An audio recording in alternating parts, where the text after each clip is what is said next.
Welcome to class oxide CUET। इस video में देखेंगे CBSE क्लास 12 हिस्ट्री चैप्टर 6 भक्ति सूफी ट्रेडिशंस MCQ। नाउ हमने अभी तक 75 MCQs देखे हैं। तो जैसा मैंने बताया था कि इस चैप्टर से अराउंड 150 के आसपास MCQ देखेंगे। तो अभी हम लोग 76 नंबर से स्टार्ट करते हैं, ठीक है। तो देखो, व्हाट इज गिनान, है ना। तो ये जो वर्ड है, इस वर्ड का मतलब क्या है, मीनिंग क्या है। तो इस वर्ड का मीनिंग होता है that is the religious text. ठीक है, रिलीजियस टेक्स्ट। स्पेशली जो सूफी जो है ना, जो सूफी पीपल्स जो है, ऐसे सूफी पीपल्स जो स्पेशली लाइक इंडिया का जो नॉर्थ वेस्ट वाला जो पार्ट है, like Punjab and even the Sindh Multan, इन सब एरियाज में जो सूफी ट्रेडिशंस जो डेवलप हुए हैं, तो उनसे ये टर्म रिलेट करता है, ठीक है। तो रिलीजियस टेक्स्ट है ये। Now next MCQ, for many years ginan were transmitted orally. तो ये जो गिनान जो रिलीजियस टेक्स्ट है, बेसिकली कुछ रिलीजियस थिंग्स है।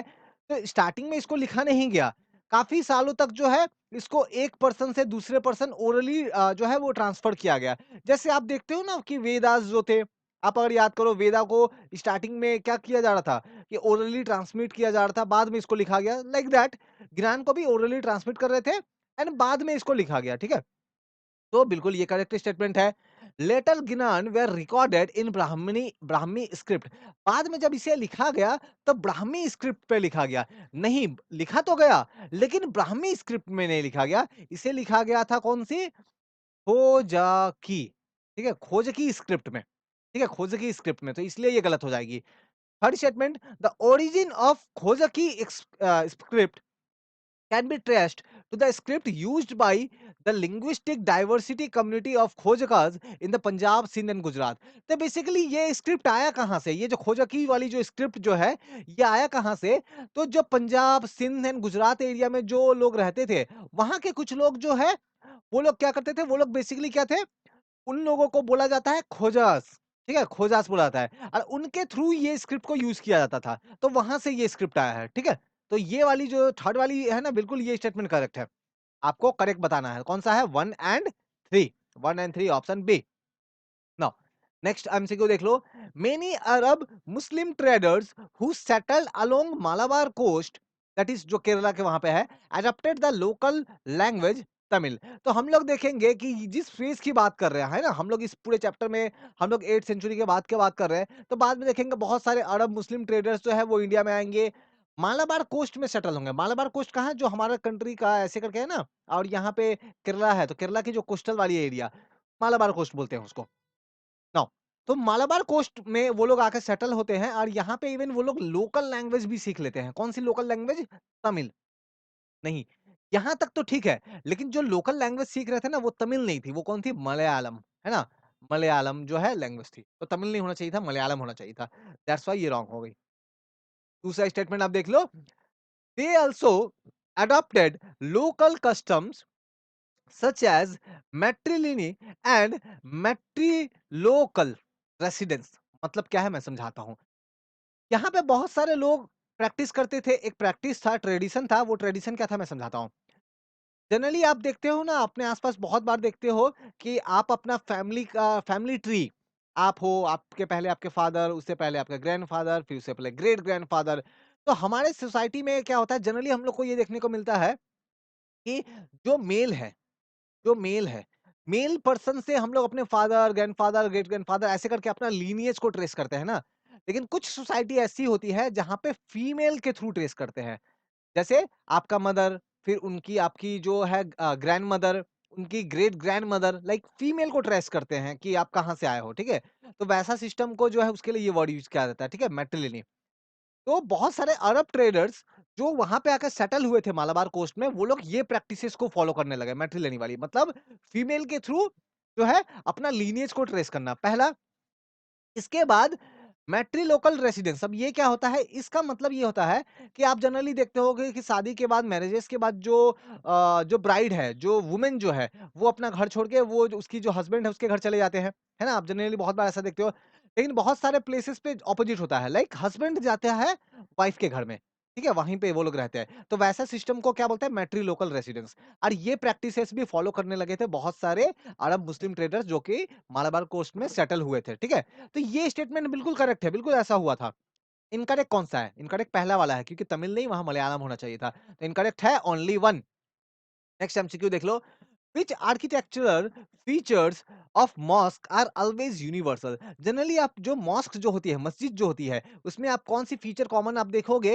Roof and building material? नहीं।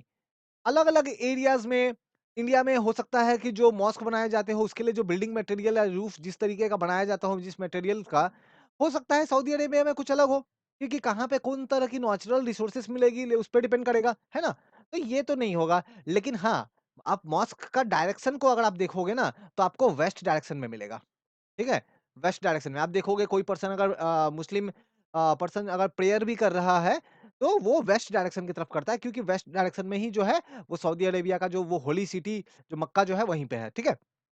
तो हम लोग देखते हैं ओरिएंटेशन टुवर्ड्स द मक्का जो कि वेस्ट डायरेक्शन में है, ठीक है? वेस्ट डायरेक्शन में। तो यस, ये वाली स्टेटमेंट जो है, ये वाली ट्रू है। तो पहला वाला जो है मतलब वेस्ट हमारे कंपेयर में, अगर कोई पर्सन कहीं और से कर रहा है तो वो मक्का के डायरेक्शन में ही अपना जो है प्रेयर करेगा। तो ये जनरली कॉमन है। तो यहाँ पे कौन-सा हो जाएगा? ओनली वन, ठीक है?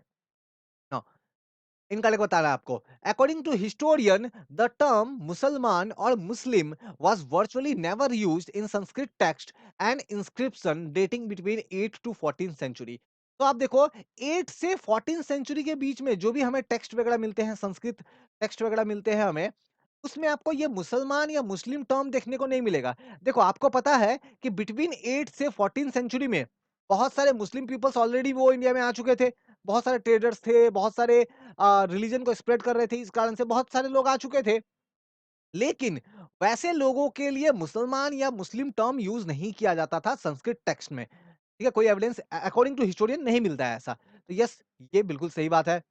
जनरली तो उनको क्या बुलाते थे? वो जो आए थे लोग जो मुस्लिम थे, है ना? या फिर जो बाहर से जो आए थे, जो लोग भी मुस्लिम के अलावा और भी बहुत सारे लोग आए थे, है ना? बहुत सारे लोग आए थे इस टाइम पीरियड में 8 से 14th सेंचुरी की बात हो रही है। तो उनको क्या बुलाते थे? तो जनरली वो जिस एरिया से आते थे, जिस कंट्री, जिस रीजन से आते थे, उसके हिसाब से उनका नाम डिसाइड होता था। तो generally people were occasionally identified in terms of the region from which they came during the phase. तो हम लोग देखेंगे कि किस एरिया से आ रहे हैं, किस रीजन से आ रहे हैं, उनके बेसिस पे उनका नाम होता था, ठीक है? ना कि रिलीजन मुसलमान या मुस्लिम इस तरह के टर्म्स यूज़ करते थे। बिल्कुल सही बात है। तो इनकरेक्ट कौन-सा है? कोई भी इनकरेक्ट नहीं है, option D none. Next MCQ देख लो। Between the 8 and 14th century Turks and Afghans. तो देखो हमारे कंट्री में जो भी टर्क पीपल्स आए, जो भी अफ़गान्स पीपल्स आए, कब? 8 से 14th सेंचुरी में। उनको क्या बुलाया जाता था? तो उनको बुलाया जाता था शकस। ठीक है? शक भी हम लोग हिंदी में बोलते हैं, तो शकस जो है उनको बुलाया जाता है, ठीक है? Option A. नेक्स्ट एमसीक्यू देख लो। The term Yavanas were used for dash who came to Indian subcontinent. अब बताओ ये जो टर्म है ना यावनास, है ना? ये एक टर्म है। तो किनको बुलाया जाता था यावनास? तो जो हमारे कंट्री में इंडियन सबकॉन्टिनेंट में जो ग्रीक पीपल जो आए थे ना, उनके लिए ये टर्म यूज़ होता था यावनास, ठीक है? Next MCQ. देखो जो भी एमसीक्यूज़ कर रहे हैं ना, ये सभी आपकी एनसीईआरटी बेस्ड एमसीक्यूज़ है।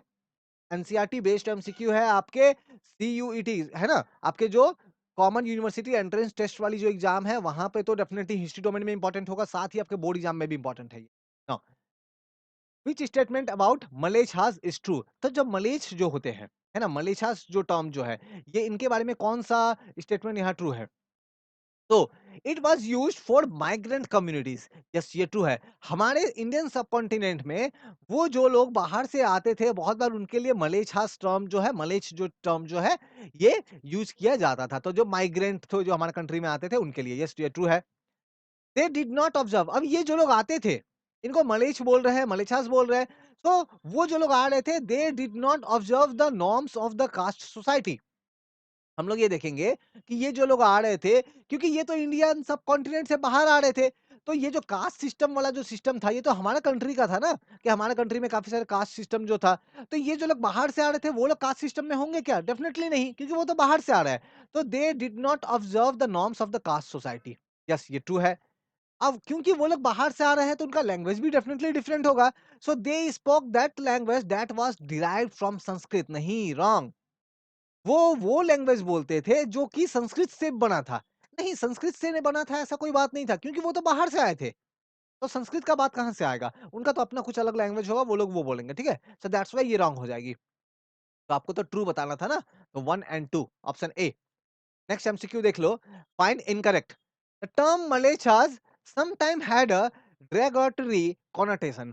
बहुत बार ये जो टर्म मलेच्छ जो है ना, ये मलेच्छास जो है, ये थोड़ा-सा रॉन्ग वे में यूज़ करते थे। derogatory connotation मतलब कि किसी को थोड़ा-सा नीचा दिखाने के लिए, कोई अगर थोड़ा सोसाइटी में वीक है या थोड़ा-सा अलग है, जनरली उनके लिए जो है ये टर्म यूज़ कर देते हैं। तो sometime had a derogatory connotation, सही बात है ये। Now it denoted a distinct religious community of Muslim in opposition to Hindu। तो ये जो टर्म है मलोछास बहुत बार यूज किया जाता था मुस्लिम पीपल्स के लिए, है ना, इन अपोजिशन टू हिंदू। नहीं, ऐसा कोई बात नहीं है, रेयरली यूज किया जाता था, जनरली नहीं, है ना। ऐसा कोई बात नहीं था कि उनके लिए मुस्लिम जो आए हुए थे, मुस्लिम कम्युनिटी जो आए हुए थे कंट्री में, तो उनके लिए ये टर्म यूज करते थे बहुत रेयरली या ना के बराबर, ठीक है। तो ये स्टेटमेंट जो दिया है ये गलत हो जाएगी, रॉन्ग है स्टेटमेंट। थर्ड स्टेटमेंट देख लो, from starting only the term Hindu was necessarily restricted to religious connotation. Starting से जब जब ये हिंदू वर्ड इन्वेंट हुआ, आप बोल सकते हो हिंदू वर्ड का यूज होना जब स्टार्ट हुआ, हिंदू वर्ड जब कॉइंड हुआ, है ना, जब कॉइंड हुआ, तो स्टार्टिंग से ही हिंदू वर्ड यूज किया जाता था जो लोग जो हिंदू रिलीजन फॉलो करते हैं उनके लिए। नहीं, फ्रॉम स्टार्टिंग ये बिल्कुल रिलीजियस कॉनोटेशन नहीं था। इवन जो दूसरे रिलीजन के लोग हैं उनके लिए भी हिंदू टर्म यूज कर दिया जाता था। जनरली जो इंडस रिवर के ईस्ट में जो एरिया जो था, यहाँ पे जो लोग रहते थे उनके लिए, अब ईस्ट में चाहे वो बुद्धिस्ट हो, चाहे हिंदू हो, चाहे वो कोई और दूसरे रिलीजन को, सभी के लिए हिंदू टर्म यूज करते थे। तो स्टार्टिंग से ही वो रिलीजियस कॉनोटेशन बोलना था, ये गलत बात होगी, ठीक है। तो 2 एंड 3 रॉन्ग है, option C. Now next MCQ देख लेते हैं। Where is the Shah Hamdan mosque. तो शाह हमदान मॉस्क जो है ये कहाँ है? तो ये है हमारे कश्मीर में, कहा, श्रीनगर में, ठीक है। तो कश्मीर के श्रीनगर में है, ठीक है।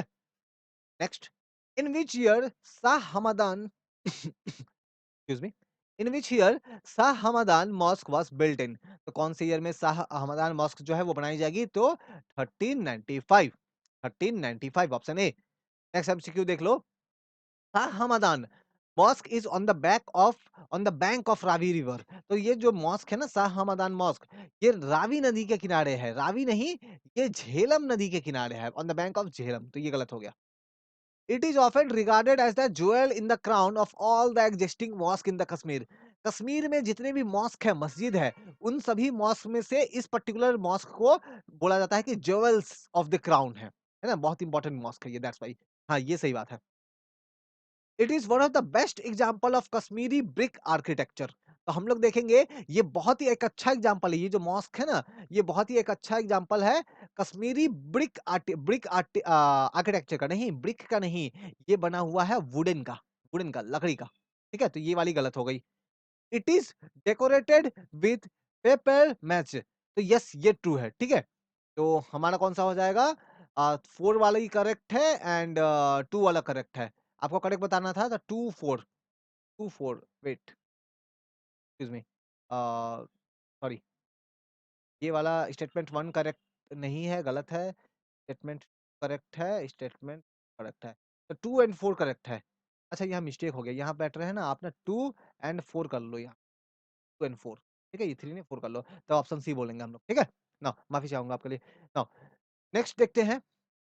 नाउ चलो एक काम करते हैं कि अभी तक जो आंसर्स मैंने बताया, ये एमसीक्यू मैं आपके लिए मैं छोड़ता हूँ। ये एमसीक्यू का आंसर आप देना, ठीक है। और अगर आपको आंसर नहीं मिलता है तो आप मुझे बताना, मैं आपको इसका आंसर बिल्कुल बता दूंगा, ठीक है। लेकिन आप जरूर ट्राई करो इसे। नेक्स्ट एमसीक्यू मैं बताता हूँ, आपको करेक्ट बताना है। देखो, सूफी laid emphasis on seeking salvation through intense materialism।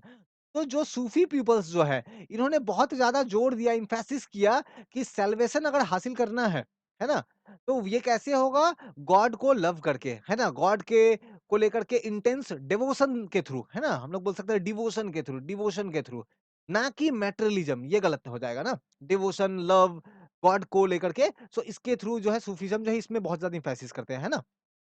तो ये वाली स्टेटमेंट जो है ये गलत हो गई, पहली वाली। दूसरी स्टेटमेंट देखो, Sufi regarded prophet Mohammad as a perfect human being. तो सूफी रिगार्ड करते हैं प्रॉफेट मोहम्मद को as a perfect human being. Yes, ये बिल्कुल करेक्ट स्टेटमेंट है, आपके बिल्कुल एनसीईआरटी में ये दिया गया है। नाउ नेक्स्ट दूसरा स्टेटमेंट देखो, the Sufi short N interpretation of Quran on the basis of their personal experiences. तो सूफी जो है वो चाहते थे, वो इंटरप्रेट करना चाहते थे ऑफ कुरान, या चाहते हैं on the basis of their personal experiences. बिल्कुल सही बात है, ये भी एनसीईआरटी में गिवन है। देखो जो भी मैं करा रहा हूँ ना, सारा एनसीईआरटी पे बेस्ड है, ठीक है? तो आपके यहाँ पे क्या हो जाएगा, 2 एंड 3 करेक्ट, ऑप्शन सी, 2 एंड 3 करेक्ट। नेक्स्ट एमसीक्यू देख लो, हु वेर मुर्शिद। तो मुर्शिद जो है किनके लिए टर्म यूज किया जा रहा है, तो ये यूज किया जाता था जो सूफीज्म के जो टीचिंग मास्टर्स जो है ना उनके लिए। ऑप्शन डी होगा आंसर, ठीक है?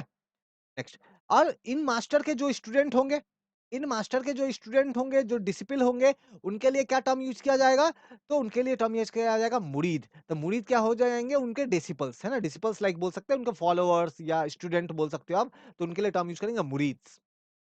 नाउ नेक्स्ट देख लो, what is the name of the word, what is the meaning of the word silsila in context of the Sufi. तो सूफीज्म में आपको एक वर्ड देखने को मिलता है, सिलसिला। तो सिलसिला का मतलब क्या होता है, a kind of a chain, है ना? आप देखते हो सूफीज्म में एक सूफी लीडर है, उनके बाद में नेक्स्ट एक सूफी लीडर होंगे, उनके बाद में नेक्स्ट होंगे। जैसे आपने चिश्ती सिलसिला सुना होगा मेरे ख्याल से, है ना? आपने जरूर अजमेर की दरगाह के बारे में सुना होगा।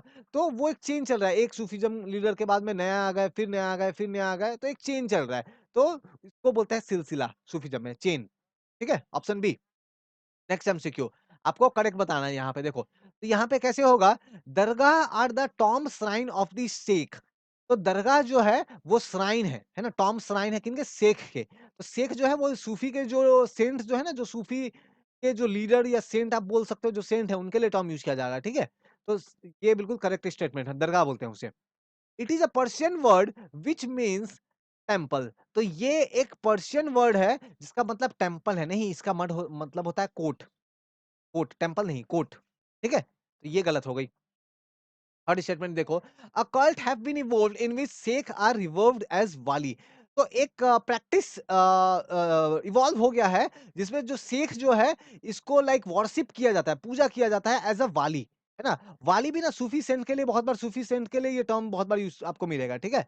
तो वाली, तो बिल्कुल ये करेक्ट स्टेटमेंट है। तो यहाँ पे 3 करेक्ट है एंड 1 करेक्ट है। तो कौन सा आ जाएगा, 1 एंड 3, ऑप्शन बी, ठीक है?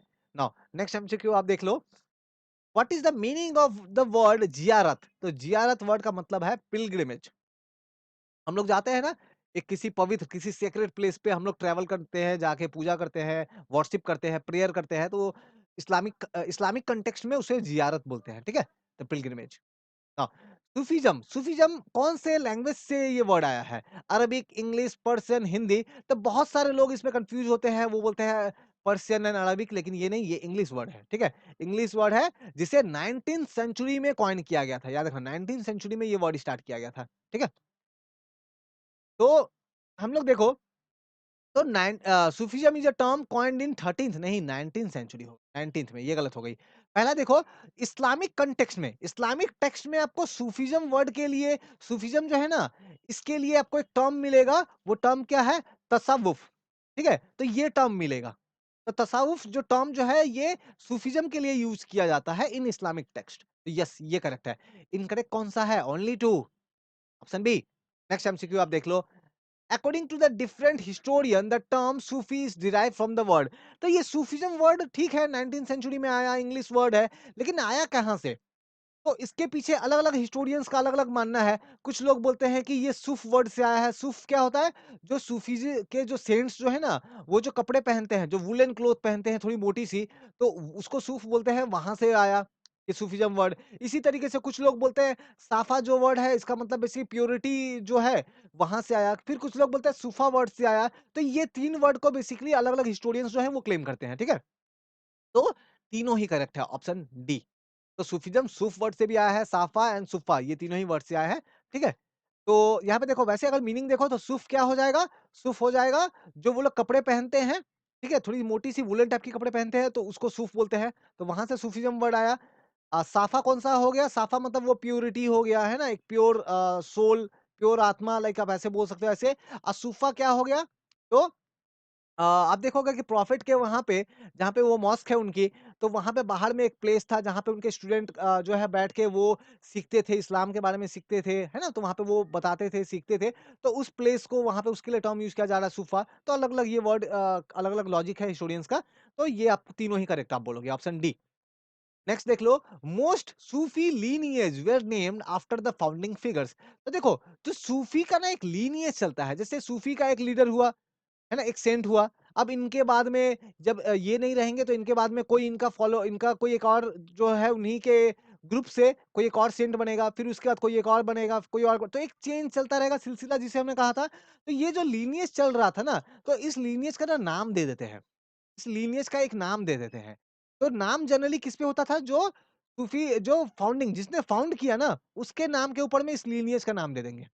The Sufi lineage were named after the founding figures. Yes, true है। लेकिन याद रखना है, कुछ ऐसे सूफी लीनिएज हुए हैं, जिनका नाम जो है, वो फाउंडिंग फिगर पे नहीं है, वो प्लेस पे है। जैसे उसमें से हो गया एक चिश्ती ऑर्डर। तो चिश्ती ऑर्डर भी एक सूफी का लीनिएज है। देखो, सूफीज़्म में अलग-अलग ऑर्डर है। एक सूफी लीडर हुए, उसका एक ऑर्डर चल रहा है, एक और सूफी लीडर हुए, उनका अपना एक अलग ऑर्डर चल रहा है। ठीक है? तो चिश्ती ऑर्डर जो है, ये जो नाम आया है ना चिश्ती, ये चिश्ती फाउंडिंग फिगर से नहीं आया है। ये सूफीज़्म जो नाम आया है, ये आया है प्लेस ऑफ ओरिजिन। एक प्लेस है अफ़गानिस्तान में। अफ़गानिस्तान में एक प्लेस है चिश्ती, तो वहाँ से ये नाम आया है। तो अगर मैं ये बोलूँ कि all the Sufi lineage were named after the founding figures, तो ये रॉन्ग होगा ना। सभी का नहीं, कुछ एक्सेप्शन भी है, जैसे चिश्ती ऑर्डर। तो यस, ये वाली भी करेक्ट है। ठीक है? नाउ, तो यहाँ पे हम लोग देखेंगे कि करेक्ट कौन-सा है, दोनों ही सही बात है, तो ऑप्शन सी बोथ। नेक्स्ट देख लो, कादरी ऑर्डर ऑफ सूफीज़्म। जैसे यहाँ पे देखो, एक सूफीज़्म का एक ऑर्डर है। कादरी ऑर्डर, जैसे चिश्ती ऑर्डर देखा, वो चिश्ती प्लेस जो है अफ़गानिस्तान में उसके नाम पे है। वैसे एक और दूसरा ऑर्डर है कादरी ऑर्डर जो है सूफीज़्म का, ये किसके नेम पे है? तो ये नेम है शेख अब्दुल कादिर। तो ये फाउंडिंग फिगर थे, बेसिकली इनके नाम पे ये ऑर्डर जो है इनको नेम किया जाता है, ठीक है? ऑप्शन ए हो जाएगा यहाँ आंसर, ठीक है? Option A. और हमारा एमसीक्यू नंबर 100 में आ गए हम लोग। इनकरेक्ट बताना है। Many mistakes found the Khanqah and took to mendicancy and observed celibacy। देखो, सूफीज़्म के जो बहुत सारे सेंट जो थे, है ना? जो तो उन्होंने क्या किया, उन्होंने खानकाह को छोड़ दिया। खानकाह मतलब बेसिकली वो लोग जो उनका जो सिस्टम चला आ रहा था, उसको छोड़ दिया। अब उन्होंने एक नया रास्ता चुन लिया, जिसमें वो लोग क्या करते थे, वो ब्रह्मचर्य बोलते हैं ना, लाइक मैरिज नहीं करके थ्रू आउट द लाइफ जो है वो डिवोशन में, रिलीजियस एक्टिविटीज़ में रहना, है ना? तो इस तरीके सेलिबेसी बोलते हैं उसके लिए। तो सेलिबेसी या मेंडिकेंसी जो है, ये सबको ऑब्ज़र्व करने लगे, जो कि सूफीज़्म का जो लाइन है ना, उससे थोड़ा-सा ये डिफरेंट था। तो ये लोग थोड़े से डिफरेंट लाइन पे चले गए। ठीक है, बोल सकते हो आप ऐसे। बहुत सारे ऐसे सूफीज़ जो लीडर्स जो है, सेंट्स जो है वो। नाउ, क्योंकि बहुत सारे लोगों ने ऐसा किया, जिन लोगों ने ऐसा किया, ठीक है? तो उनको बोला जाता है कि उन्होंने जानबूझ के ये जो पाथ जो है, ये जो सरिया का जो पाथ है, इस सरिया के पाथ को छोड़ा। जानबूझ के सरिया की पाथ को छोड़ा, और इनके लिए टर्म यूज़ किया जाता है, जो लोग छोड़ दिए ना, जो थोड़े डेविएट हो गए, उनके लिए टर्म यूज़ किया जाता है बासरिया। बासरिया नहीं, इनके लिए टर्म यूज़ किया जाता है बेसरिया। बेसरिया, ठीक है? बीई। ठीक है? तो जो डेविएट हो गए उनके लिए बेसरिया, और जो नहीं हुए उनके लिए बासरिया। तो यहाँ पे तो बोल रहे हैं कि जो डेविएट हो गए हैं उनके लिए क्या बासरिया? नहीं, बेसरिया। ठीक है? तो ये वाली गलत हो गई ना, इनकरेक्ट हो गई। तो आपको इनकरेक्ट बताना था ओनली 2, ओनली 2। तो यहाँ पे देखो, यहाँ पे अभी तक हमने क्या करा, तो हमने अभी तक आपके सीबीएसई क्लास 12 हिस्ट्री चैप्टर 6 भक्ति, सूफी ट्रेडिशंस एमसीक्यू से टिल 100 एमसीक्यूज़ हमने कवर कर लिए हैं, और रिमेनिंग जो भी एमसीक्यू जो बचेंगे, वो हम लोग नेक्स्ट के, और आप मान सकते हो और 2 पार्ट आएगी इसकी, ठीक है? और 2 पार्ट आएगी, और जिसमें लगभग 150 या इवन हो सकता है 160 भी मैं टच कर जाऊँ, तो 150, 160 एमसीक्यूज़ जो है आपके सीयूईटी एग्ज़ाम के लिए जो है वो हम लोग देखेंगे, ठीक है? तो डिस्क्रिप्शन में लिंक है, कोई डाउट क्वेरी है तो आप मुझसे डायरेक्टली जुड़ के बात कर सकते हो। Thank you.